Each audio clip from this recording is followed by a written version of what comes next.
من الشيطان الرجيم بسم الله الرحمن الرحيم يسألونك عن الخمر والميسر قل فيهما اسم كبير ومنافع للناس واسمهما أكبر من نفعهما ويسألونك ماذا ينفقون قل العفو كذلك يبين الله لكم الآيات لعلكم تتفكرون في الدنيا والآخرة. دا سورة بقرة دا او دا آیات نمبر دے 219. یسألونکا تپوس کئی دوستانا عن الخمر پبارد شرابو کی والمیسری او دا جواری کی. قل ورتوایا فیهما پدی دوانو کی اسم کبیر نقصان لوی دے ومنافع للناس او پیدی دی دپار د خلکو و اسمهما او گناه د دې دوانو اکبر من نفعهما لوی دے د پیدو د دینا. و یسألونک او تپوس کستانا ماذا ينفقون چې څه شی خرج کو. قل ورتوایا العفو زیاتی مال. کذالک دارنگی یبین اللہ بیانی اللہ پاک تاسو ته حکمونه خپل لعلکم د دې لپاره تتفکرون فی الدنیا والآخرة چې تاسو سوچ او فکر وکئ په باره دنیا کې او آخرت کې. د دې آیات د مخکې سره ربط او تعلق هغه دا دی چې مخکې د عزتمندی میاشتو کې د قتال نه الله منع وکړه چې په دې کې جنگ نه دی پکار او جنگ کول په دې کې حرام دي. نو اوس دلته الله تعالی فرمایي چې څنګه هغه ګناه دی په عزتمندو میاشتو کې جنگ کول ګناه دی، نو دغه شانته کې چې دی نو نور ګناهونه هم شته چې هغه شراب دی او هغه جواری ده، دام حرام دی د دین هم چې دینو ځان ساتیو. عنوان د دې آیات هغه دا دی چې په دې کې الله تعالی بل حکم بیانوي مسلمانانو ته چې شراب او جواری دا په خپل علاقه کې چې دینو ختموي. په دې سره معاشره چې دنو خرابی، امن او سکون او اطمینان بنئ په داسې معاشره کې چې په کومه معاشره کې شراب څښلی کېږي او جواری کېږي، پای کې و فساد وي، ظلم به ډاکې به قتل و غارت به. او ورسره دا مسله هم ده چې په کم شي کې ضرر زیاتی او پیدې کمیو، نو د هغې پرېښودل چې دی نو لازم دي چې هغه پرېږدي سړی. لکه شراب او جواری پیدې لږه ده او نقصان او ضرر چې دی نو هغه ډېر دی، نو دا پرېښودل پکار دي چې دا سړی پرېږدي. پیدو ته به نه ګورې بلکې نقصانات چې دی نو هغه غټ دي، د هغې نقصاناتو د وجې نه به چې دی نو دا به ختمې. دا مدني صورت دی، په مدني ریاست مدینه جوړیږي، نو د هغې دپاره چې دی نو دا احکام دي چې په دغې مدني ریاست کې به چې دی نو په شرابو او په جواری باندې چې دی نو پابندي دا به پکې نه کېږي. نو دا به ښایسته معاشره وي، په دې کې به امن او سکون او اطمینان وي. شان نزول د دې آیات هغه دا دی چې په جاهلیت کې په زمانه کې شراب به خلکو څکله، سمنه چې دی نو هغه نه وه، خو بعضې کسانو په جاهلیت کې هم نه څکله، لکه عثمان رضی الله تعالی عنہ هغوی ما په جاهلیت کې هم چرته شراب نه څکلي او نه مې چرته زنا کړله. دغه شان ابوبکر صدیق رضی الله تعالی عنہ په جاهلیت کې هم شراب نه رسکلی نو چا یې تپوس وکړو چې تا ته خو د الله تعالی حکم نه ولي وایي بس دا راته بد ښکارېدله او خپل عقل مې نه شو خرابولی عقل راته ښه ښکارېدو او په شرابو څکو سره چې دی نو عقل خرابېږي او د عام خلکو عادت دا و چې دا به څکلو شراب به څکله نو دا تپوس عمر رضی الله تعالی عنہ به کو د نبی علیہ السلام نه او د عمر رضی الله تعالی عنہ ارمان داو چې یو حکم راشي او په هغې باندې چې دی نو شراب حرام شي نبی علیہ السلام ته به ویلی ته موږ ته د شراب مبارکې څه وې که دا حرام شي نو دا به ډېر ښه یو نو الله تعالی دا آیات چې دی نو نازل کو صحابه کرامو ټوټل 14 تپوسونه کړلي د نبی علیہ السلام نه او د هغې جوابات الله تعالی کړلي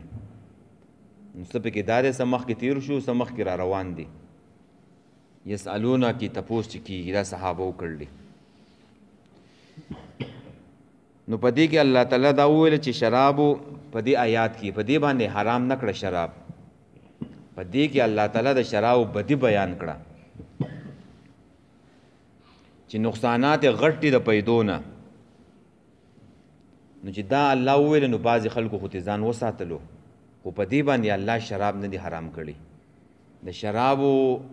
دا حکم چې دی دا تجریدن راغلی دی په یو حکم نه دی راغلی وخت په وخت باندې چې دی نو راغلی اول کې هغه د سورې نحل آیات دی آیات نمبر 67 پای کې دا وویل چې تاسو د کجورو او د انګورو نه چې دی نو سکر جوړوئ او رزق حسن دی په دې کې هلته صرف اشاره وشولله دویم نمبر حکم دا آیات دی چې الله دا راولېږلو په دې کې من نه کړه څوک خو د شرابو د جوارۍ بدي بیان کړه خو ډېرو صحابو د دین هم پس چې د نو ځان وساتلو او دریم حکم دا و چې هغه د سورې نساء آیات دی چې یو ځل عبدالرحمن ابن عوف رضی الله تعالی عنہ چېرته چا ول دعوت کړه او روټۍ له هلته تلی و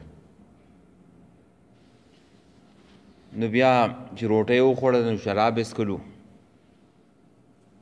نو بیا د ماښام مونځ و نو مانځه ته مخکې شو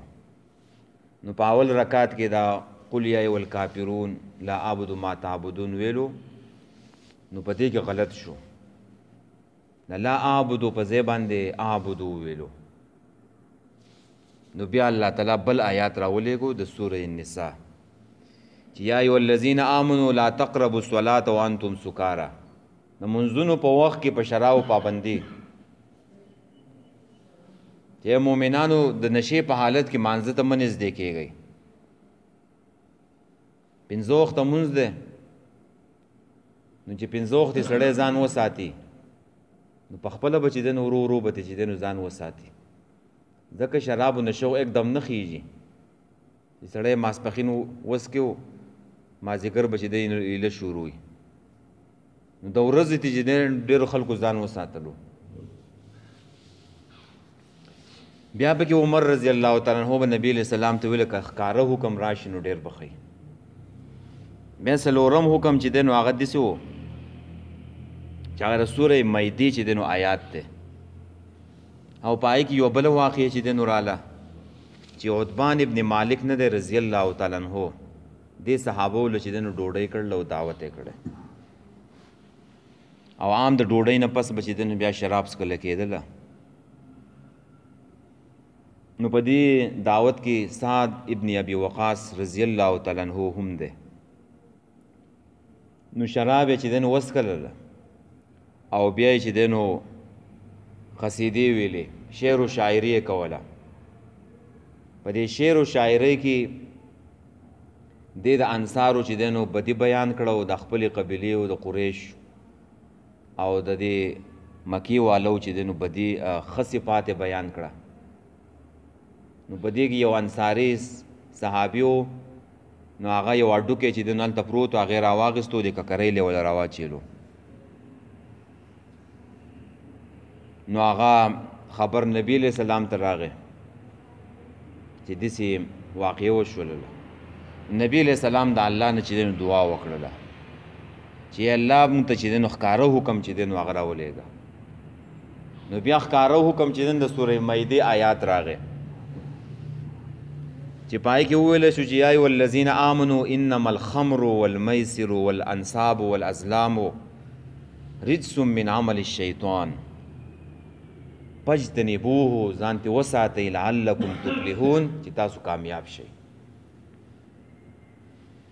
دا ورپسې آیات په آخره کې په هل انتم منتهون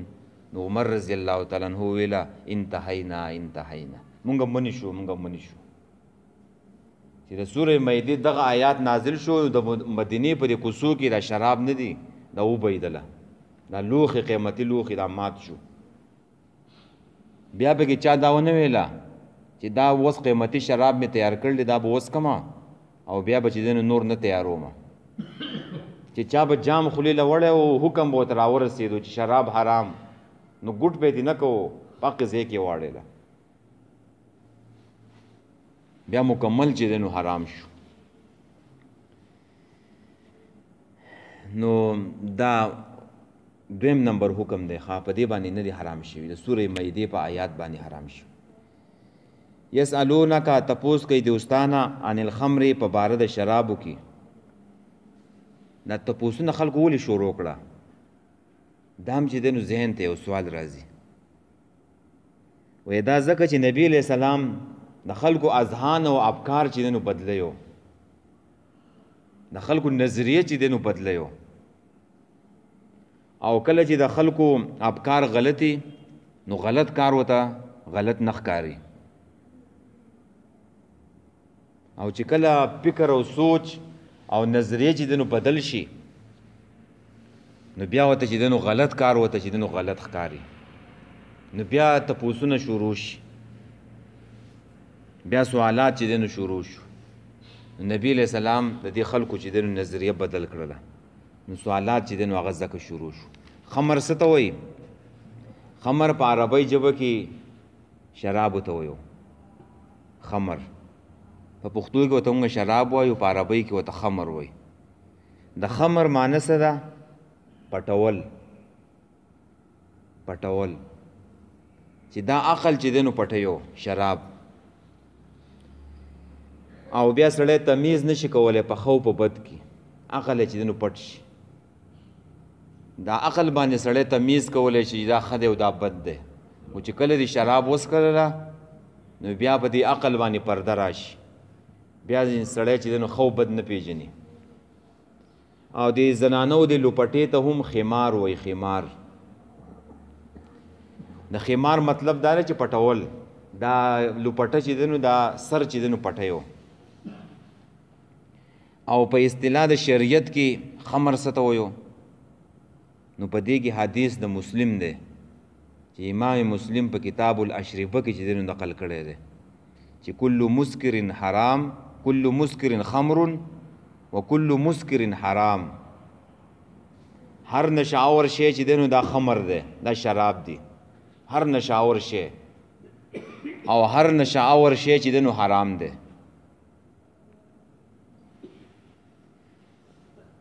نو دې ته به چې دی نو څه وایو یوای مطلب یې دا نه چې د شرابو بس خاص بوتلي خو چې کم شي چې دی نو عقل پټولو په عقل باندې چې دی نو پرده راوستله عقه به خمر یا عقه به شرابي که چرس یو که اپیم یو که بنګ یو که ټنډایي یو که هر څه شی هغه به شرابي. ائمه ثلاثه ویل دي ائمه ثلاثه وی امام مالک امام شافعی امام احمد بن حنبل صاحبین امام ابو یوسف او امام محمد او جمهور علماء و تابعین او محدثین او فقها ویلي چې هر نشاور شی خمر دی هر نشاور شی هغه شراب دی چې نشې کوله او عقل د انسان زایله کولو چې نشې کوله او عقل د انسان زایله کولو نو دا به خمري. لیکن امام ابو حنیفه رحمه الله هغه ویلي چې خمر د انګورو کچه اوبو ته ویو،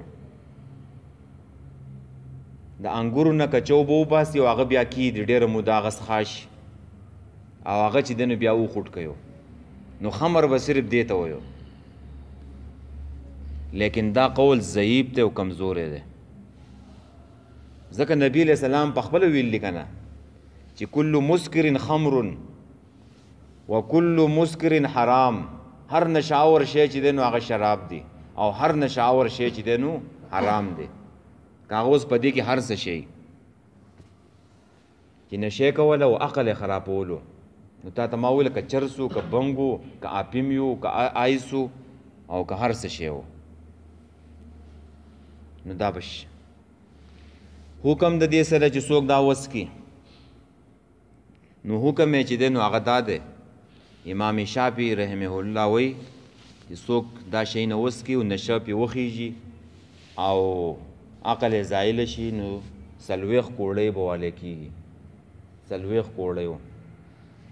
او امام ابو حنیفه رحمه الله ویل دي چې 80 کوړۍ به چې دی نو والی کېږي. بیا به حاکم چې دی نو ګوري چې دې له 80 کوړۍ پکار دی او که 40 کوړۍ وله پکار دی، نو دې ته خمر ویلی کېږي. ښه دې نه به سړی ځان ساتي. مدني ریاست چې دی نو په تقریرونو نه جوړېږي، عملی کار پکار دی چې په دې ملک کې دی چې دی نو په شرابو پابندي ولګي. یو څو میاشتې مخکې په دې قومي اسمبلۍ کې هندو پاسېدلی او هندو وایي په شرابو پابندي ولګوئ، نو هغه اوس دې مسلمانانو اوسه ونه منودو. هندو وویله وایي زموږ په مذهب کې چې دی نو هم شراب حرام دی، او پاکستان کې وایي زموږ په نوم باندې چې دی نو د اقلیت په نوم باندې خرڅوي، وایي زموږ په مذهب کې هم حرام دی. نو په هر مذهب کې چې دی نو حرام دی، نو پابندي پې پکار ده چې د دې لایسنسونه به نه جاري کېږي. مسلم ملک چې د اسلام په نوم باندې آزاد شوی، هلته به چې دی نو په دې شیانو پابندي وي. والمیسر، میسر وی قمار تا،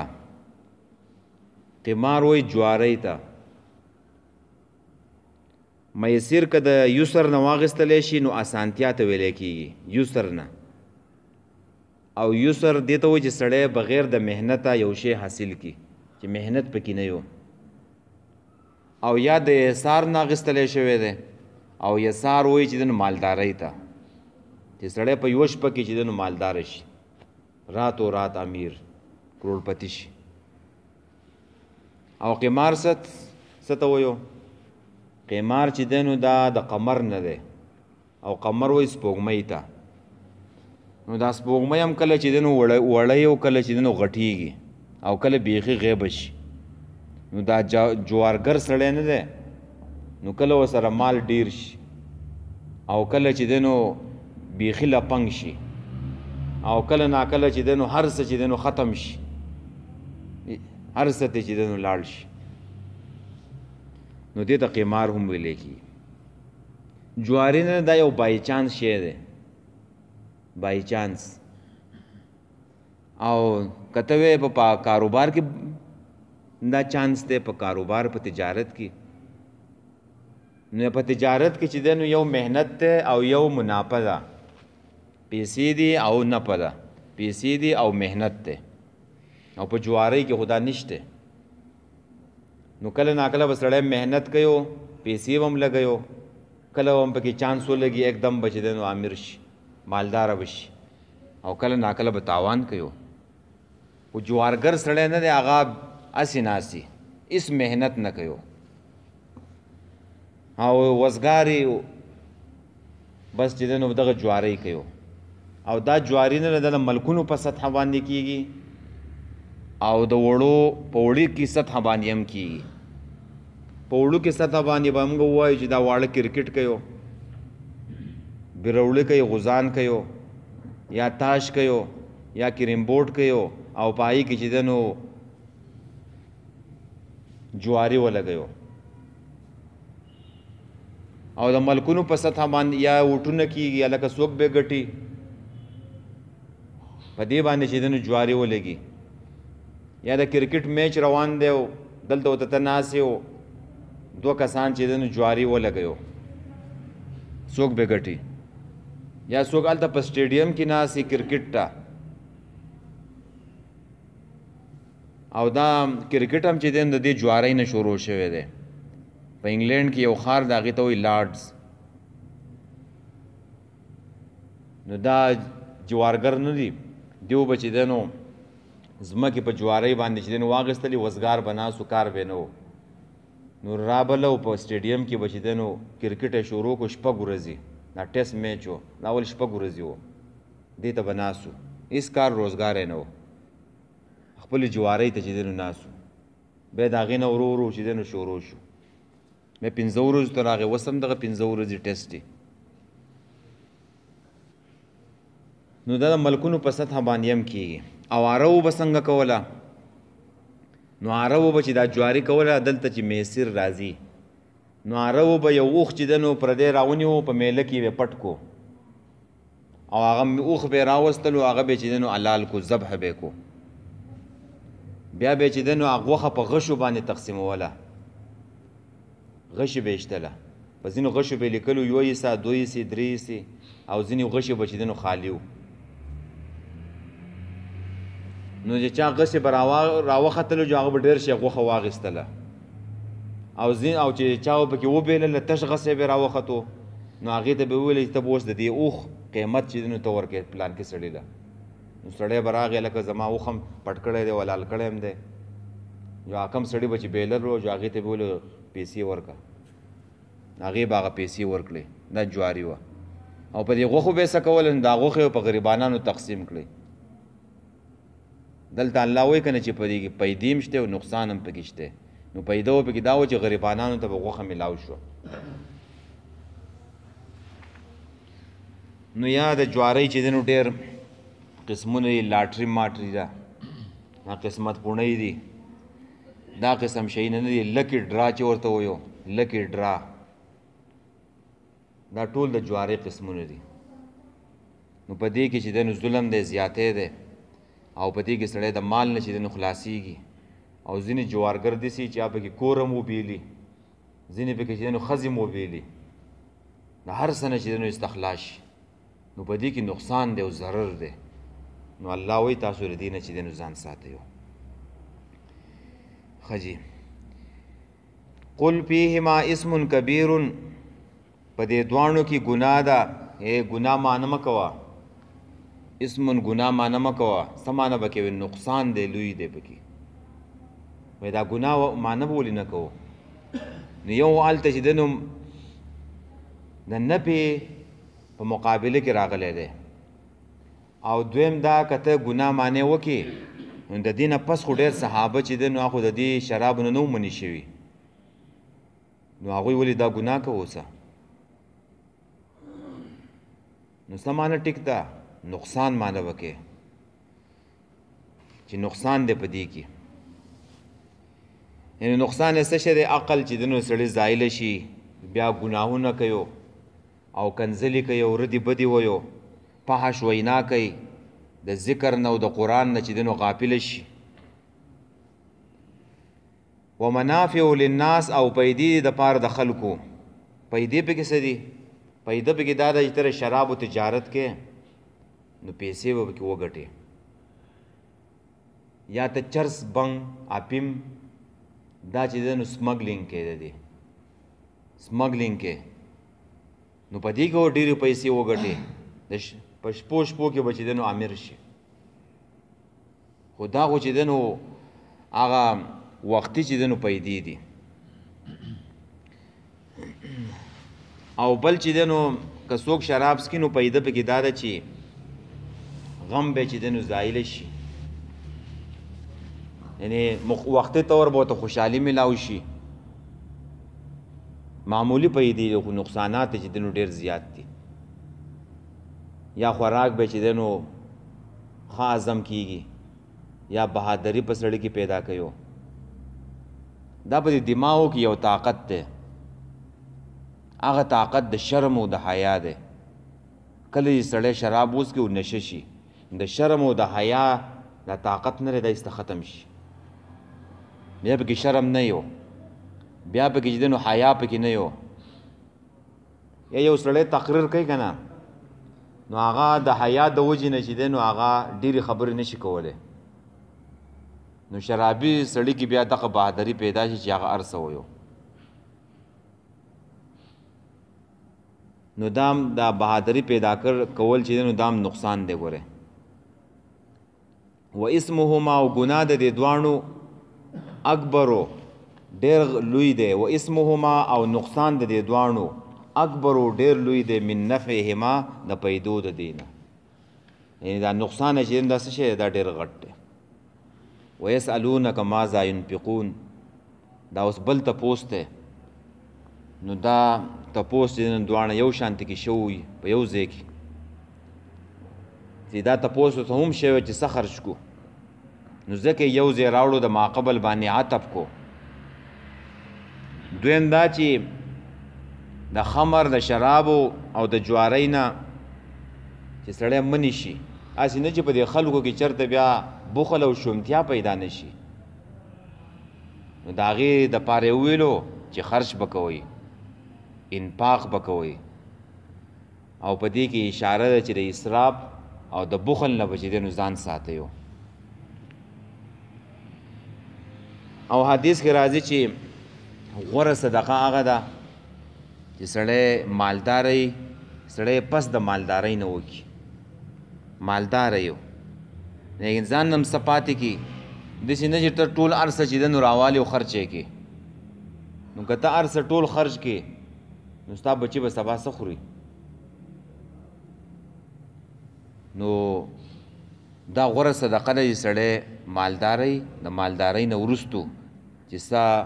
خرچ کړي، دا غوره صدقه دې ته ویلی شوی. نو قل ورته ووایه العفو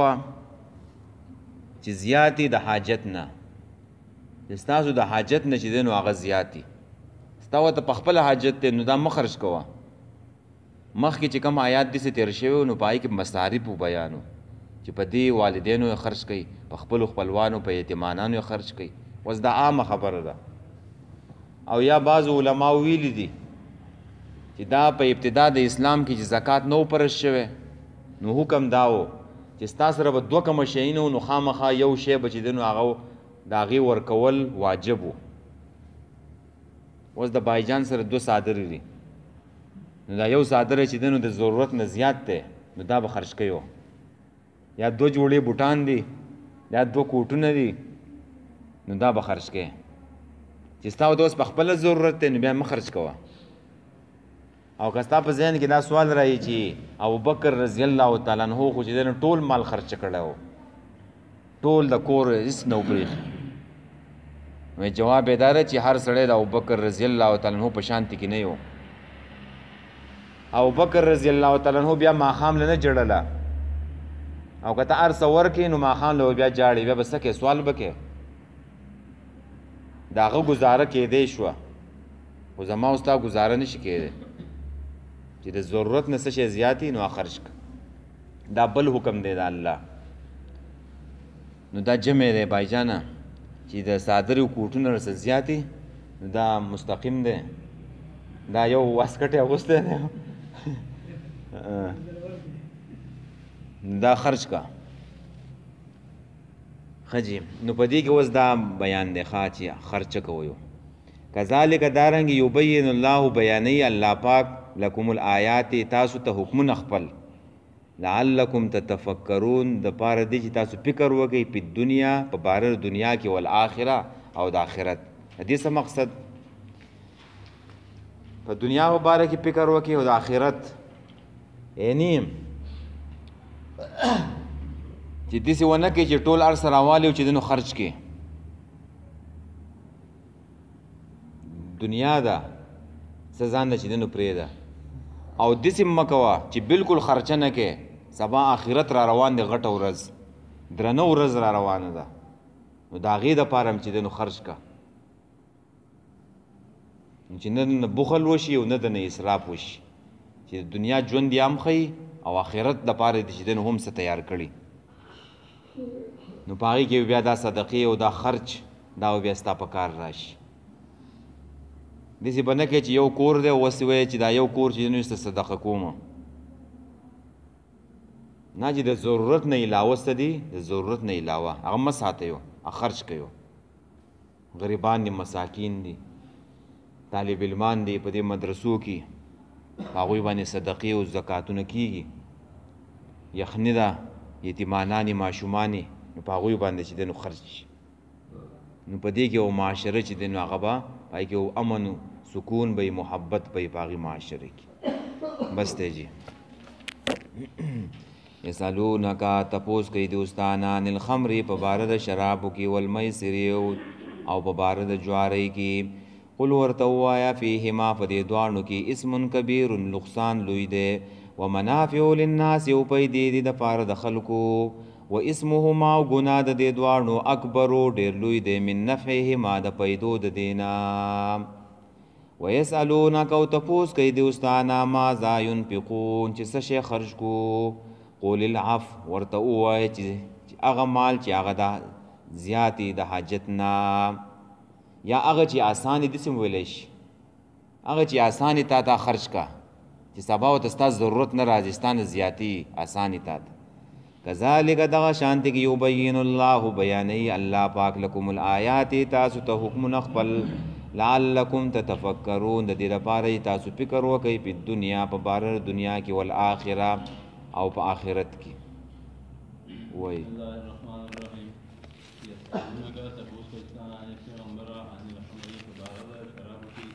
والمیسر او په باره د جوارۍ کې